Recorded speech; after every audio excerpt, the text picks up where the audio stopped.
E nossa primeira habilidade a ser abordada, será a coordenação motora. A coordenação motora, ela é uma das um desses principais pilares, o porquê. Aproximadamente, diante das últimas pesquisas, 80% dos casos de pessoas com autismo, eles apresentam uma perca significativa ou atrasos até dessa coordenação motora. E muito se fala, porém muitas vezes ela se joga o nome, mas não há uma explicação do principalmente da importância dessa coordenação motora. Porém, sempre que apresentamos ela, ou que damos alguma pesquisada, vamos um pouco a fundo, ela é definida em 2 grupos, essa coordenação motora, que é a coordenação motora fina e a coordenação motora grossa. Bom, Guilherme, mas o que muda? Coordenação motora não é a mesma coisa? O nome já não define tudo? Por que eu tenho essa ramificação para o fino e para o grosso?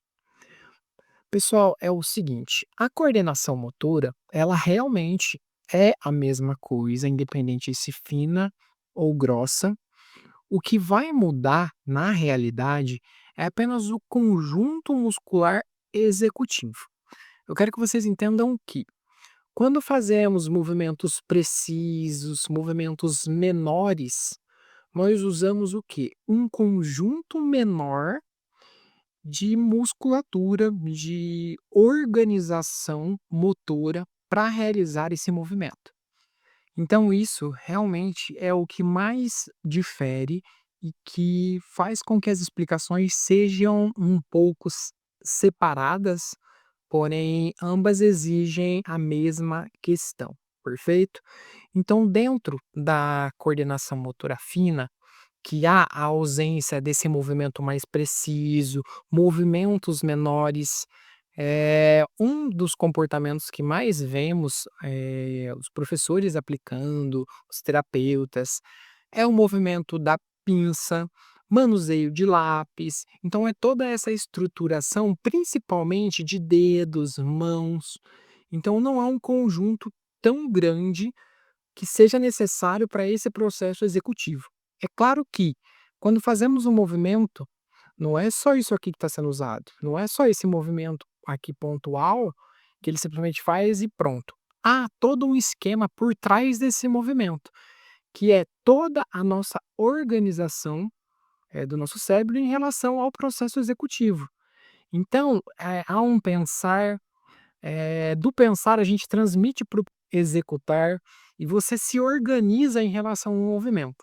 E quando vamos para o grosso, que é de maior escala, que aí entramos para movimentos maiores, que usa conjuntos completos de movimento, principalmente dentro de jogos de esporte, como arremessar uma bola de basquete, entre outras coisas, ela abrange um leque um pouco maior. Então, de imediato, isso que precisa ficar bem definido.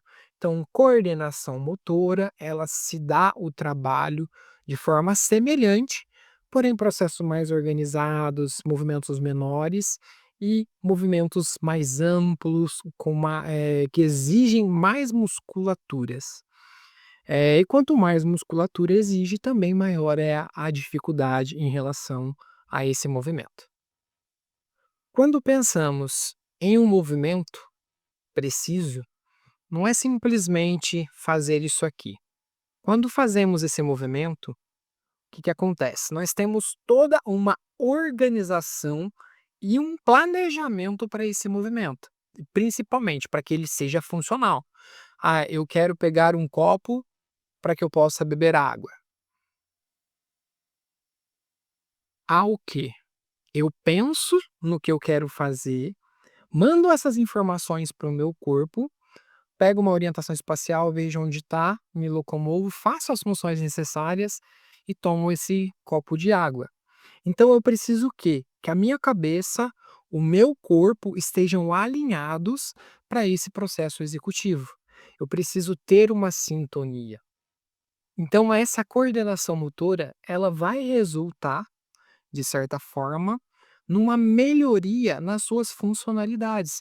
Porque se você consegue pensar e consegue colocar o seu corpo em movimento e coordenado com o que você tem que fazer, com o que você quer fazer, a sua autonomia ela sobe, ela se torna muito maior, porque você vai conseguir, expressar as suas vontades principalmente, e realizar a sua interação com o ambiente externo, e por aí vai.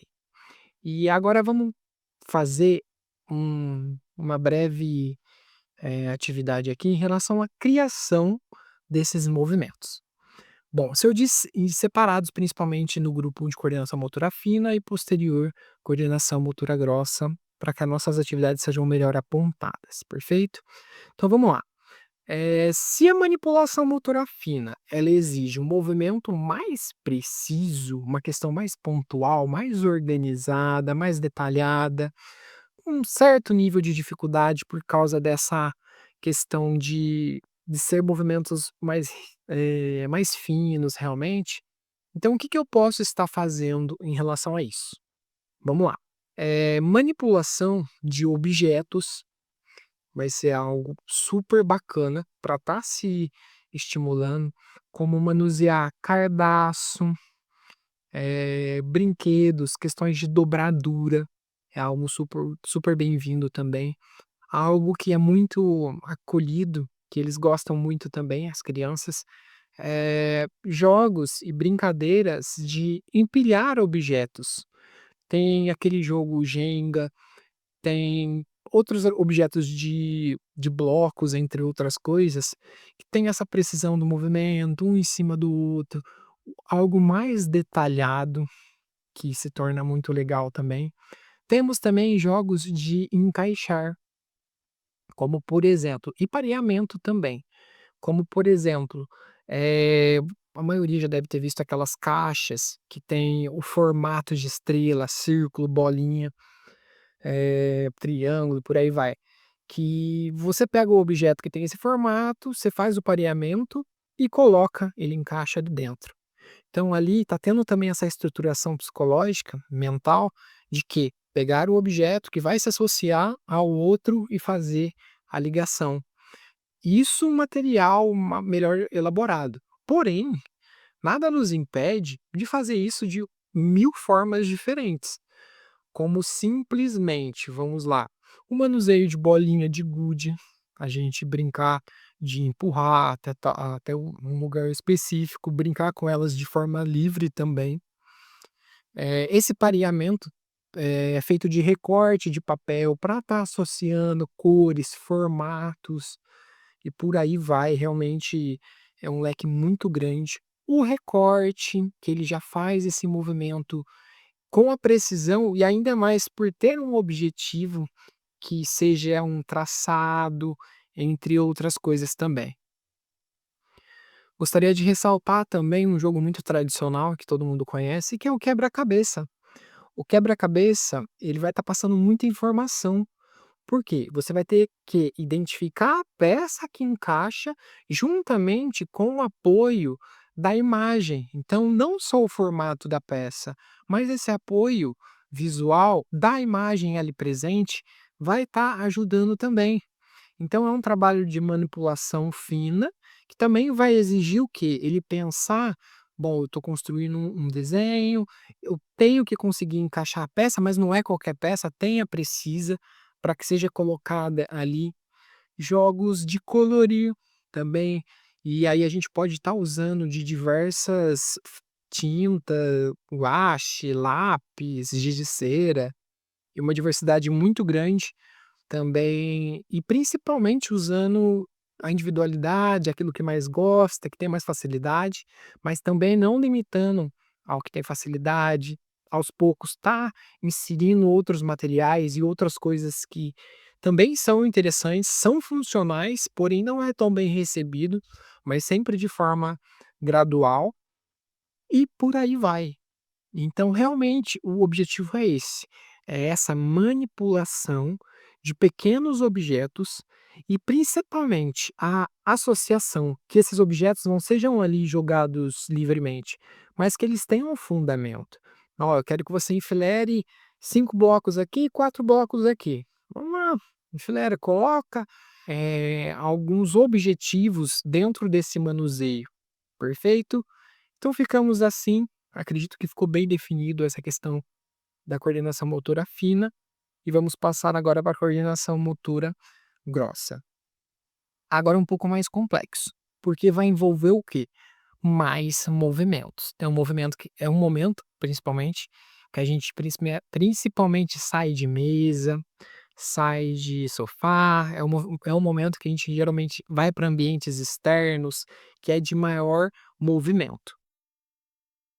E uma das principais atividades que favorecem e contribuem e muito para a coordenação motora grossa são atividades rítmicas e danças que exijam o quê? Movimentos coordenados.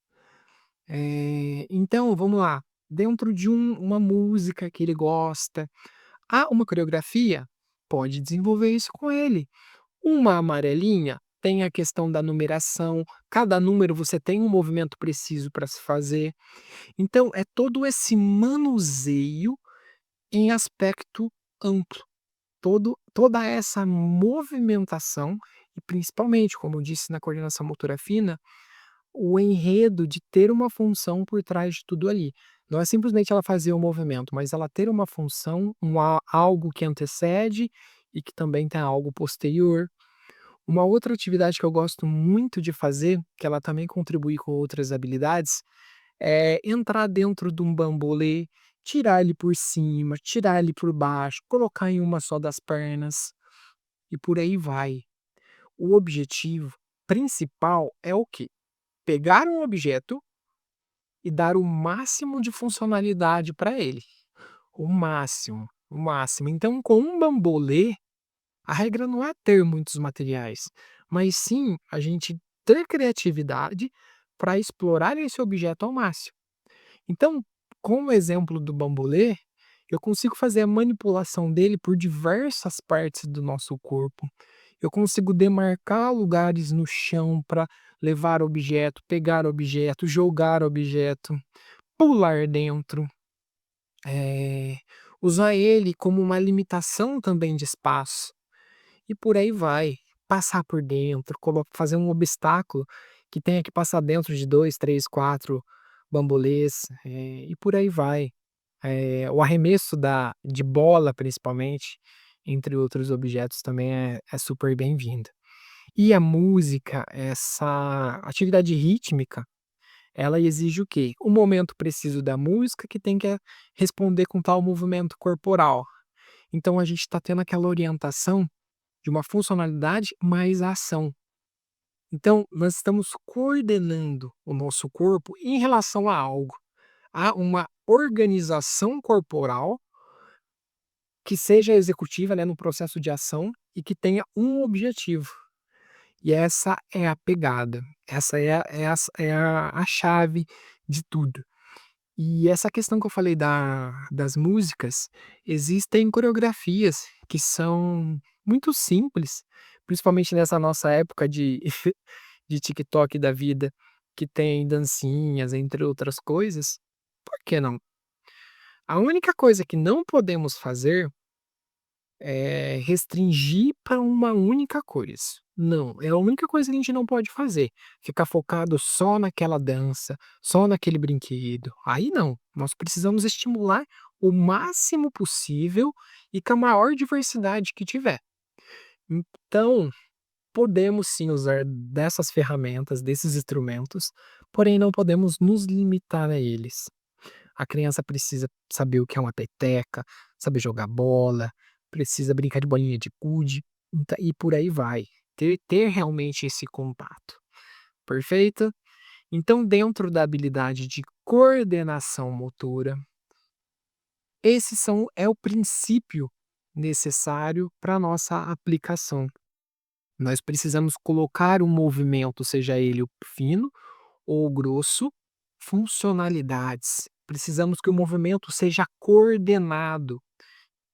Colocamos 5, 6 cones frontais e ele precisa passar para a esquerda, para a direita, para a esquerda, para a direita, ou ele precisa pular por cima desses cones.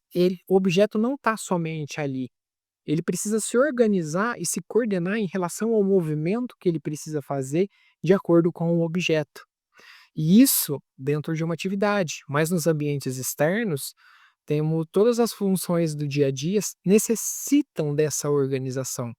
Para lavar uma mão, para auxiliar na fazer comida, para escovar os dentes, porque é uma coisa que eu vejo muito, pega aqui a escova e não consegue o quê? Ter essa orientação do movimento, muitas vezes até sabe que precisa fazer, só que ele pega a escova e não consegue passar, fica travado. Então a gente precisa estimular o quê? Toda essa funcionalidade. Estimular isso através do lúdico, que é realmente o movimento preciso. Nós precisamos que o movimento que ele quer fazer, seja respondido através do seu movimento. E isso é através de estímulo. Isso é colocando demandas, isso é fracionando principalmente essas demandas. Perfeito? Então até a próxima aula.